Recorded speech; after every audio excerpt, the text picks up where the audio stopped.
वैसे विवेक यही कहता है कि जहां जैसी परिस्थिति हो। हाँ, जय जय श्री राधे कृष्णा।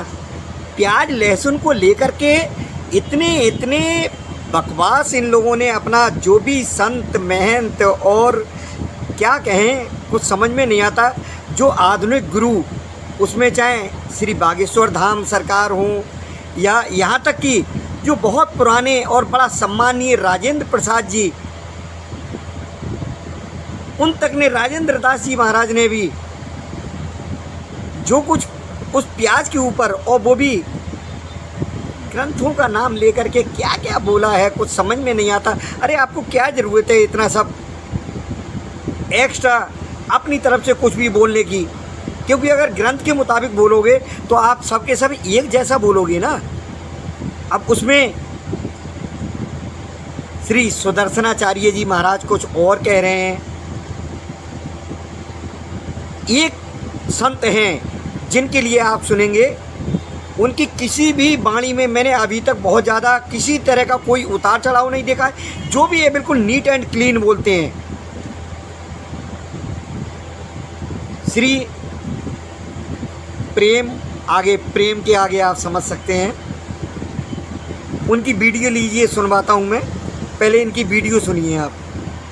को थोड़ा वो जैसे आलू पैदा होती है ना, ठीक उसी जगह, उसी भूमि में, उसी पद्धति से प्याज भी पैदा होता है। बस अंतर एक घोर तमोगुणी है उसका प्रभाव, इसलिए संत जनों ने उसको निषेध किया है। क्योंकि हमको तमोगुण रजोगुण त्याग कर सतोगुण होते हुए भजन में बढ़ना है, इसलिए वो कोई ऐसा पाप वाला कार्य नहीं है कि जैसे मुर्गा ये सब खाने वाले, वो कोई पाप नहीं है, पर वो भजन में विघ्न है।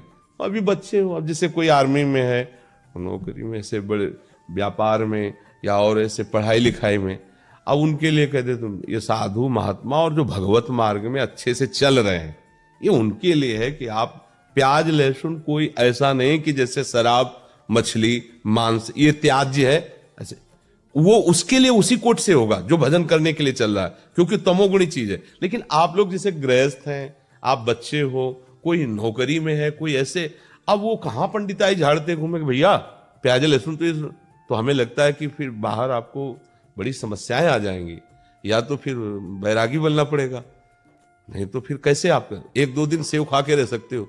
अब आपको अमेरिका जाना, यहाँ जाना, वहां जा, तो अभक्ष्य पदार्थ मत खाओ जिसमें दूसरों को कष्ट होता है। ये हम अनुमति नहीं दे रहे, आज्ञा नहीं कर रहे कि सब खाओ, हम उनकी बात करें कि जो समस्या है। अब जैसे कोई ये नौकरी पेशा में लगे, अब उनको जाना है इधर उधर टूर में, उनको कहां बताएं कि कैसे, तो ये कोई पाप नहीं है। एक होता है ना कि ये खाना पाप है, जैसे आप मांस खाओगे, ये सब ये पाप है, ये पाप नहीं, पर ये तमोगुण है, ये भजन का विरोधी भाव पैदा करेगा, इसलिए इसको मना किया जाता है। तो अभी तुम बच्चे हो, ना खाओ, अच्छा है, आदत मत बिगाड़ो, पर आप गए हो, सब पा रहे हो, तुम भूखे बैठे रहो, तो हमें लगता है कि अभी बच्चे हो, ये आपके लिए शायद है कि ऐसा ठीक ना रहे। ठीक है, क्योंकि अब मान लो 2 दिन के लिए गए, 3 दिन के लिए, अब सब पा रहे हैं, तुम बैठे देख रहे हो, तो कैसे रह पाओगे? थोड़ा और सयाने हो जाओ, फिर ये निष्ठा बन जाए, कभी मत पाना। एक दिन उपवास भी कर सकते हो, फलाद भी खा के रह सकते हो, पर वो देखो जिस मार्ग में चले उसमें थोड़ा सा समझ के चले। अब जैसे मान लो गृहस्थी में हो, अब परिवार के कई लोग प्याज लहसुन खाते हैं, अब आप वहां अपनी भक्ति का आरोप उनके ऊपर थोपोगे, नहीं बनेगा। हमारे घर हम नहीं कहते, भक्ति विरोध या झगड़ा नहीं करवाती। अपने घर में जो बनाने वाले हैं उनसे प्रार्थना कर दी कि आप सबके लिए जैसा बनाइए। हम अपनी श्री जी के लिए चाहते हैं अगर आप बना सको तो थोड़ा बिना प्याज लहसुन का अलग पात्र में छोड़ दो, रोटी वही दे दो, हम भोग लगा पाए। राधा राधा।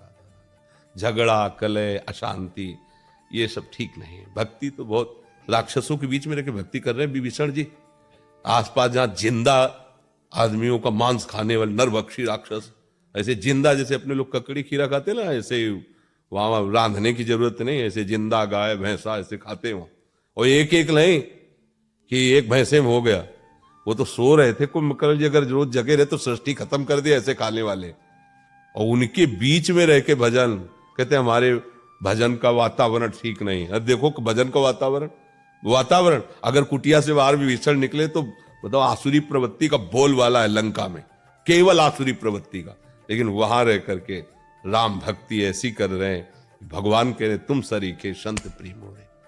तो अभी आप, हमें लगता है इस बात पे ना हट करना, अभी आगे जब बड़े हो जाना तो आप सुधार कर लेना, ठीक है। गंदी चीज मत पाना, जैसे मांस है, अंडा है, मछली, ये जिसमें दूसरों को दुख हो, पीड़ा हो, तो ऐसे नहीं खाना। गुरुदेव भगवान, मैं कहीं पे किसी के घर पे भी नहीं खाता। वैसे ये तो बहुत बढ़िया बात है, पर हम आपका बच्चा स्वरूप देख के कह रहे हैं कि मान लो कि रिश्तेदारी के लिए 4 दिन के लिए गए तो कहूँ दूसरे घर ले खाते, तो फिर क्या होगा, तुम्हारी मम्मी को तुम्हारे लिए पर्सनल या तो बना के देना होगा या साथ जाए वो बना के पवावे। तो देख लो, जब ऐसा, वैसे विवेक यही कहता है कि जहां जैसी परिस्थिति हो, हाँ दीक्षा लेने के बाद फिर ये तुम्हारे लिए अनुमति नहीं कि परिस्थिति, क्योंकि वो तुमने प्रमाण ले लिया कि अब हरि अब नहीं, ये तो हम जनरल ऐसे ही बोल। दीक्षा लेने के बाद अगर कह दो कि हाँ महाराज जी कह रहे थे उसमें कोई पाप नहीं पास, ये बात नहीं, दीक्षा वाले के लिए ले, दीक्षा ले लिया तो अब आपको सब मंत्र दीक्षा लेने के बाद फिर सिद्ध। ये तो बच्चे हैं या नौकरी पेशा में लगे, राधा राधा जपो और प्रभु का नाम लो, ऐसा कुछ हो जाए तो कोई आगे बढ़ो।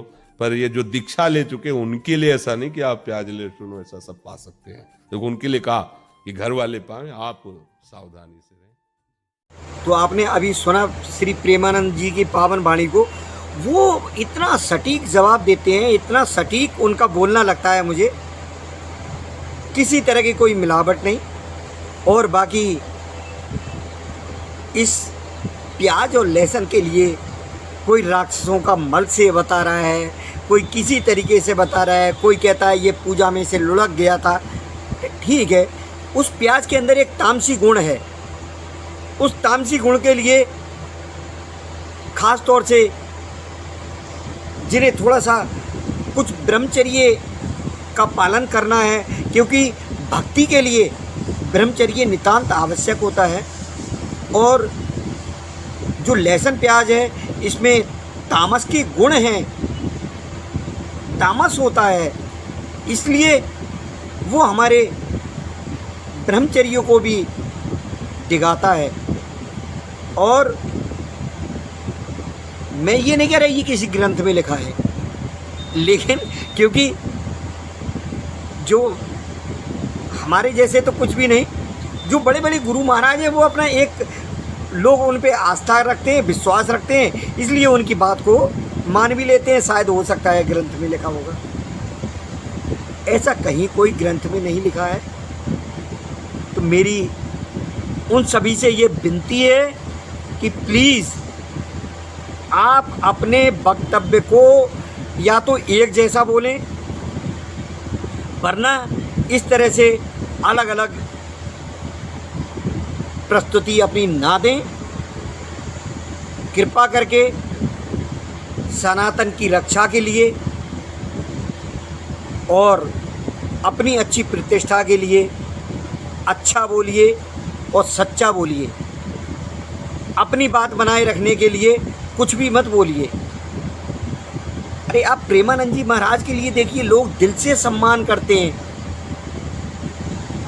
उसी तरह आपका भी दिल से सम्मान हो। हालांकि हम भी आपका दिल से सम्मान करते हैं, लेकिन जहाँ ये आपकी मिलावटी वाली बातें सुनाई देती हैं, तो चाहे उसमें देवकीनंदन ठाकुर जी हों, श्री सुदर्शनाचार्य जी हों, और चाहे श्री बागेश्वर धाम सरकार हो, उन पर हनुमान जी की विशेष कृपा है। विदेशों में भी उनको सम्मान मिलता है।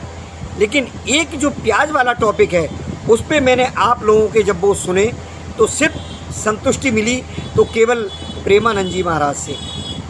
इसलिए आप लोगों से विनम्र निवेदन है कि कृपा करके कोई भी ऐसे अपने वक्तव्य ना दें जिससे हमारा सनातन और हमारे ग्रंथ पे कोई उंगली उठे, लोग इसका मजाक बनाएं।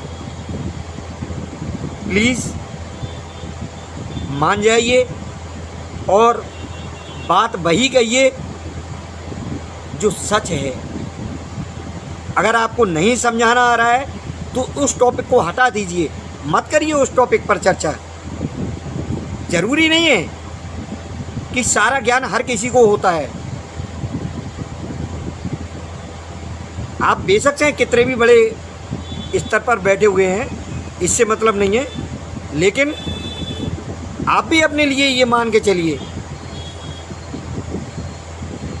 बहुत सारी बातें ऐसी हैं, बहुत सारी चीज़ें ऐसी हैं जिनका उत्तर आप लोगों के पास नहीं है, लेकिन कुछ भी धूल में लट मार देते हो। ऐसे धूल में लट मारने से नहीं काम चलेगा, क्योंकि आप बहुत बड़े स्तर पे हैं तो इसका मतलब ये थोड़ी है कि कुछ भी बोलोगे। तो इसलिए चाहे जो भी हैं, सुदर्शनाचार्य जी हैं, श्री बागेश्वर धाम सरकार हैं, श्री राजेंद्र दास जी हैं, प्लीज़ और प्लीज़ ऐसे अपने कोई भी अपने भक्तों को, अपने प्रियजनों को ऐसा रिप्लाई मत दीजिए जो तुक्के वाला दिखाई दे, क्योंकि आप लोग तुक्के में ज़्यादा बोल देते हैं ऐसी बातें।